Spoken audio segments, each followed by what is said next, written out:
11वां अध्याय। प्रभात काल के सूर्य की चमक के समान सौम्य एवं दमकते अंगों वाली, अपने मस्तक पर मुकुट के रूप में चंद्रमा को धारण करने वाली, कसे हुए उन्नत स्तनों तथा 3 विशाल नेत्रों वाली, मुख पर छाई अत्यंत मोहक मुस्कान से मुग्ध करने वाली, अपने हाथों में अंकुश और पास आदि धारण करने वाली तथा अभय मुद्रा को दिखाने वाली भगवती भुवनेश्वरी देवी का मैं ध्यान करता हूँ। ओम। मेधा ऋषि बोले, देवी के द्वारा महादैत्यपति शुंभ के मारे जाने पर इंद्र आदि समस्त देवताओं ने अग्नि को आगे करके कात्यायनी देवी की स्तुति की। अभिष्ट की प्राप्ति के कारण उनके मुख कमल की तरह खिल गए थे। देवता बोले, हे शरणागत के दुखों को दूर करने वाली देवी, हे संपूर्ण विश्व की माता प्रसन्न हो, हे विश्वेश्वरी प्रसन्न हो और जगत की रक्षा करो। हे देवी, तुम ही चराचर जगत की ईश्वरी कही जाती हो। इस विश्व की एकमात्र आधार तुम ही हो, क्योंकि तुम ही पृथ्वी रूप स्थित हो। देवी, तुम्हारा पराक्रम अतुलनीय है। तुम ही जल रूप होकर संपूर्ण जगत को तृप्त करती हो। हे देवी, तुम अत्यंत बलयुक्त विष्णु की शक्ति हो तथा विश्व की उत्पन्ना सर्वोपरि माया हो। तुमने ही इस संपूर्ण विश्व को अपने मोह में डाल रखा है। तुम्हारे प्रसन्न होने से मुक्ति की प्राप्ति होती है। हे देवी, समस्त विद्याएं तुम्हारी ही मूर्ति है। संसार की समस्त स्त्रियां तुम्हारी ही मूर्ति है। हे अम्बे, तुमसे ही यह समस्त संसार व्याप्त है। तुम्हारी स्तुति किस भांति की जा सकती है, क्योंकि तुम परम बुद्धि रूप हो और संपूर्ण प्राणियों को स्वर्ग और मुक्ति देने वाली हो। अतः इस रूप में तुम्हारी स्तुति की गई है। तुम्हारी स्तुति के लिए इससे बढ़कर और क्या युक्तियां हो सकती है। संपूर्ण जनों के हृदय में बुद्धि रूप होकर निवास करने वाली, स्वर्ग एवं मोक्ष प्रदान करने वाली, हे नारायणी देवी, तुमको नमस्कार है। कला और काष्ठा आदि रूप से अवस्थाओं को परिवर्तन की ओर ले जाने वाली तथा प्राणियों का अंत करने वाली नारायणी, तुमको नमस्कार है। हे नारायणी, संपूर्ण मंगलों के मंगल रूप वाली, हे शिवे, हे संपूर्ण प्रयोजनों को सिद्ध करने वाली देवी, हे शरणागत वत्सला, 3 नेत्रों वाली गौरी, तुमको नमस्कार है। सृष्टि, स्थिति और संहार की शक्तिभूता सनातनी देवी, गुणों का आधार एवं सर्व सुखमयी नारायणी, तुमको नमस्कार है। हे शरणागत और दीन दुखियों की रक्षा करने में तत्पर, संपूर्ण पीड़ाओं को हरने वाली नारायणी, तुम्हें नमस्कार है। हे नारायणी, तुम हंसों से जुटे हुए विमान पर बैठती हो तथा कुछ से अभिमंत्रित जल छिड़कती रहती हो, तुम्हें नमस्कार है। महेश्वरी रूप से त्रिशूल, चंद्रमा और सर्पों को धारण करने वाली, हे महावृषभ वाहन वाली नारायणी, तुम्हें नमस्कार है। मोरों तथा कुक्कुटों से घिरी रहने वाली, महाशक्ति को धारण करने वाली, हे कौमारी रूप धारिणी निष्पाप नारायणी, तुम्हें नमस्कार है। हे शंख, चक्र, गदा और सांग नामक धनुष तथा उत्तम आयुधों को धारण करने वाली वैष्णवी स्वरूपे, प्रसन्न होइए। हे नारायणी, तुम्हें नमस्कार है। हे उग्र महाचक्र धारिणी, अपने दांतों पर पृथ्वी को रखे हुए वाहराह रूपिणी शिवे, हे नारायणी, तुम्हें नमस्कार है। भीषण नरसिंह स्वरूप धारण कर असुरों को मारने वाली, त्रैलोक्य की रक्षा करने में समर्थ, हे नारायणी, तुम्हें नमस्कार है। मस्तक एवं किरीट तथा हाथों में महावज्र धारण किए, सहस्त्र नेत्रों से प्रकाशमान और वृत्तासुर के प्राणों को हरण करने वाली, है ऐन्द्री, हे नारायणी, तुम्हें नमस्कार है। हे सिद्धूती स्वरूप से दैत्यों की महती सेना का संहार करने वाली, हे घोर रूपे, हे महानारायणी, तुम्हें नमस्कार है।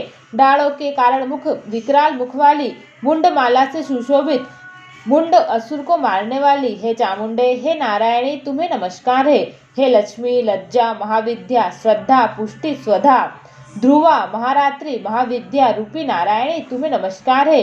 मेधा, सरस्वती, वराभूति, बाभ्रवी, तापसी, नियता और ईशा स्वरूपी, हे नारायणी, तुम्हें नमस्कार है।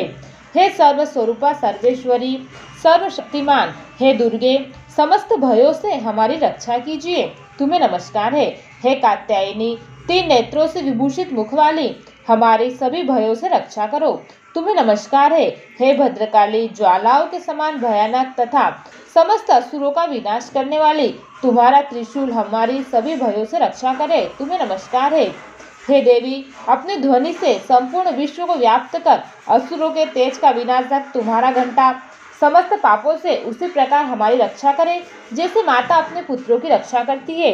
हे चंडिके, असुरों के रक्त और चर्बी से रंगे हुए तुम्हारे हाथ में चमकता हुआ खड्ग हमारी रक्षा करे। हम तुम्हें नमस्कार करते हैं। हे देवी, तुम प्रसन्न होने पर सब रोगों का नाश कर देती हो और रुष्ट होकर समस्त अभिष्टों का विनाश करती हो। तुम्हारे शरणागत मनुष्य को कभी आपत्ति नहीं आती। जो तुम्हारे आश्रय होते हैं वे सबके आश्रय बन जाते हैं। हे अंबिके देवी, तुम अपने को विविध स्वरूप में विभाजित कर इन धर्मद्रोही असुरों का संहार करो। यह सब कार्य करने में किसी अन्य की सामर्थ्य नहीं थी। समस्त विद्याओं में, ज्ञान प्रकाशित करने वाले शास्त्रों में और वेदों में तुम्हारा ही वर्णन है। तुम ही विश्व को अंधकार रूप ममता के गड्ढे से बचा सकती हो, जहाँ राक्षस, भयंकर विषैले सर्प, दुश्मन, चोर, डाकू और लुटेरों के दल तथा दावानल हो। वहाँ तथा समुद्र के मध्य में तुम ही विश्व की रक्षा करती हो। हे विश्वेश्वरी, तुम ही विश्व की परिचालिका हो। विश्व रूपा होकर समस्त विश्व को धारण किए हुए हो। तुम्हारी स्तुति तो भगवान विश्वेश्वर भी करते हैं, जो भक्ति और नम्रता सहित तुम्हारे सम्मुख नतमस्तक होते हैं।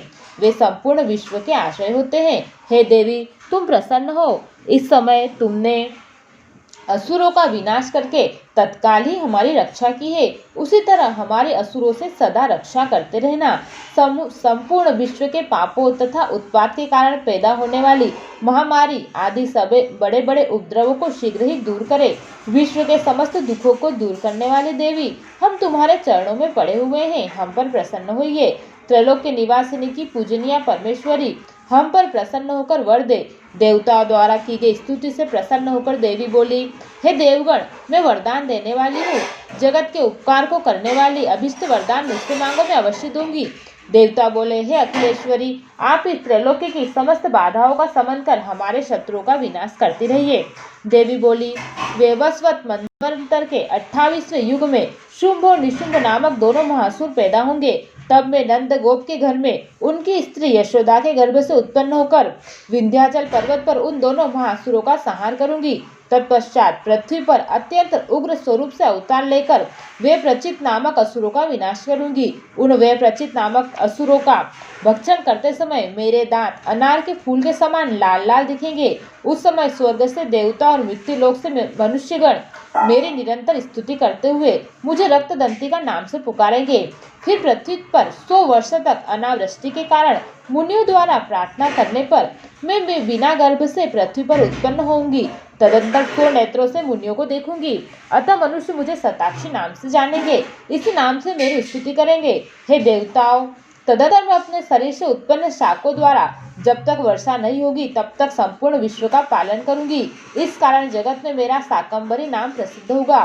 उसी समय मैं दुर्गम नामक असुर को मारूंगी। इस कारण मेरा दुर्गा देवी नाम प्रसिद्ध होगा। तब मैं भीम रूप धारण करके मुनिजनों की रक्षा करने के लिए हिमालय वासी असुरों का भक्षण करूंगी। इस प्रकार मेरा नाम भीमा देवी प्रसिद्ध होगा। जिस समय अरुण नामक असुर तीनों लोकों में भयंकर उपद्रव करेगा, उस समय मैं असंख्य भौरों का रूप बनाकर उस महासुर का वध करूंगी। तब समस्त संसार में सभी मनुष्य मेरी ब्राह्मणी देवी नाम से स्तुति करेंगे। इस प्रकार जब जब विश्व में दानवों द्वारा उपद्रव उत्पन्न होंगे, तब तब मैं अवतार लेकर असुरों एवं अधर्मियों का संहार करूंगी। श्री मार्कंड पुराण के अंतर्गत देवी स्तुति नामक 11वां अध्याय संपूर्ण।